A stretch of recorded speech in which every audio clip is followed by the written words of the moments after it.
Tulala, nakanganga. Pablo released this in time for his latest song, Usad.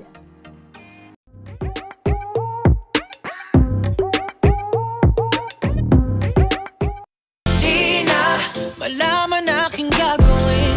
Di na. Another beautiful song that will uplift our hearts from our pinuno. And as Pablo released Usad, he wrote this. Wala ganun talaga.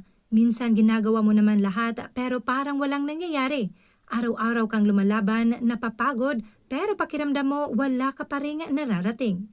Nakaka-frustrate, kukwestiyonin mo talaga sarili mo. Minsan mapapaisip ka pa kung worth it pa ba lahat ng effort. Pero hindi naman kasi lahat ng progress nakikita agad. May mga bagay na kailangan mo nang mabuo sa'yo bago dumating yung para sa'yo. Kaya kung pakiramdam mo wala kang usad, baka di lang talaga siya nakikita ngayon. Di man natin maiintindihan lahat, gusto ko maniwala na may dahilan bawat paghihintay tsaka pagod. Darating din yung panahon na maiintindihan mo kung bakit kailangan mong pagdaanan lahat ng to. Yun ang usad.